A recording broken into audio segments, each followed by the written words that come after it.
Good morning, नमस्ते। दिन का शुरुआत खुदा के वचन के साथ दैनिक वचन बचना और बचाना में मैं आपको स्वागत करता हूं। आज शनिवार 5 फरवरी 2022। आज का विषय ईश्वर मार्ग दिखाता है। वचन लिया गया है निर्गमन 4:18 से 23 तक। जब हम पढ़ेंगे हम समझ पाएंगे उसको क्या ये वचन में लिखा गया है और हम इसमें से क्या सीख पाएंगे।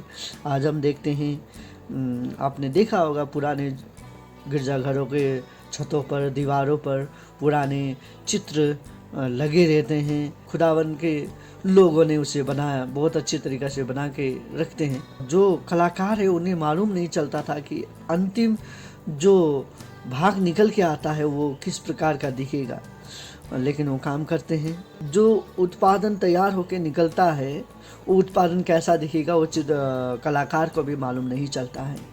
उसी प्रकार वो विश्वास करते हैं, जो काम देने वाला वो भी विश्वास करते हैं चित्रकार पर। चित्रकार काम करने वाले के ऊपर पे भरोसा करते हैं। सो एक दूसरे का भरोसा होना उसमें ज़रूरी है। सो उसी प्रकार से मूसा को खुदावन ने कुछ कार्य के लिए निर्देश दिया गया था और मूसा को वो निर्देश को पालन करना था। अपने ससुर को कहते हुए वो खुदावन की मार्ग पर चलने लगा। फिर खुदावन ने उसे दर्शन देते हुए कहा कि अब तू मिस्र की ओर लौट जा, क्योंकि तुझे मारने वाला सब मर चुका है और तुझे वापस मिस्र में जाना चाहिए। तो खुदावन के ऊपर भरोसा किया और खुदावन ने मूसा को कुछ कार्य सौंपा गया। सो हम इसमें देखते हैं कि मूसा को शुरू से ही सब कुछ कहा गया कि वो मिस्र जब लौटेगा उसका कार्य क्या होगा, उसका भाग, उसका रोल हम कह सकते हैं।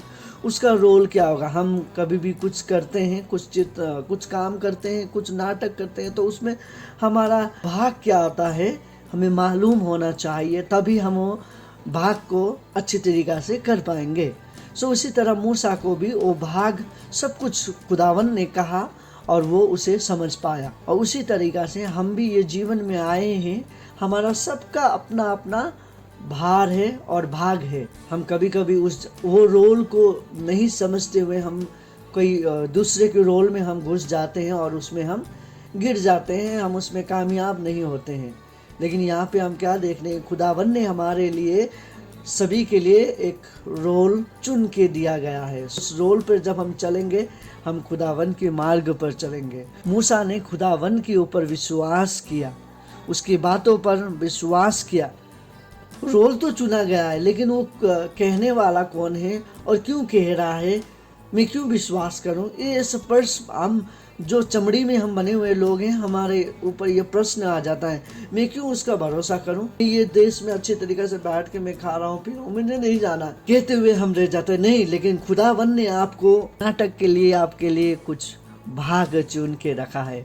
सो आपको वो नाटक पे जाना जरूरी है, आपको नाटक करना जरूरी है। आपका भाग खाली रहेगा, वो आपका जो रोल है वो कोई और नहीं कर सकता। मेरा रोल कोई नहीं कर सकता, आपका रोल मैं नहीं कर सकता।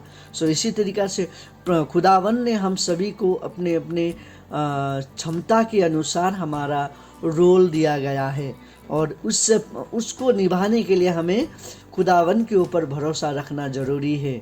हमारे जीवन में भरोसा सबसे बड़ा चीज़ है। भरोसा कैसे आ सकता है, जब हम अपने जो खुदावन ने हमें पवित्र शास्त्र दिया है उस पवित्र शास्त्र में जब हम पढ़ेंगे, मनन करेंगे, तब हम अच्छी तरीक़े से समझ पाएंगे कि हमें हमारे जीवन में क्या करना चाहिए। बहुत सारे समय पे हम प्रश्नों से घिरे हुए रहते हैं, प्रश्नों का उत्तर हमें चाहिए, तो हमें खुदावन के ऊपर भरोसा रखना चाहिए और खुदावन ने हमारे लिए जो कार्य किया है उसे हमें अच्छी तरीक़ा से करके जाना चाहिए। प्रकार से जब हम हमारे लिए जो निर्देश दिया गया है उसे पालन करते हैं, जो हमारा लक्ष्य है हम उसे पूरा कर सकेंगे। आगे बढ़ना बहुत कठिनाई है, मैं समझ सकता हूँ और हम समझते भी हैं। अभी का जो जीवन है, ये जीवन में हमें जीना है, हमें अपने परिवार को चलाना है, वो सभी से ऊपर हमें खुदावन के मार्ग पर चलना ज़रूरी है। खुदावन के मार्ग जो हमें निर्देश दिया गया है बहुत कठिनाई भरा है। हम कहते हैं कि इस जीवन पे अभी चलने के लिए फूक फूक के चलना बहुत ज़रूरी है। हम किसी के ऊपर भी भरोसा नहीं कर सकते हैं, केवल खुदा के ऊपर हम भरोसा कर सकते हैं। ईश्वर आपको मार्ग दिखाएगा। यदि आप कहीं बीच पे जाके फंस चुके हैं तो उस ईश्वर को याद करें, वो ईश्वर आपको आपकी जो फंसे हुए हैं आप जो भी मार्ग पर, वो मार्ग से और कोई नहीं निकाल सकता है, वो खुदावन आपको निकाल सकता है। आपका बहुत सारा बड़ा चिंतित, बहुत सारे कठिनाई वाला मार्ग हो सकता है, और वो सभी मार्ग का रास्ता हमारे खुदावन के पास है। खुदावन आप सभी को आशीष करे। आपका दिन शुभ हो। धन्यवाद।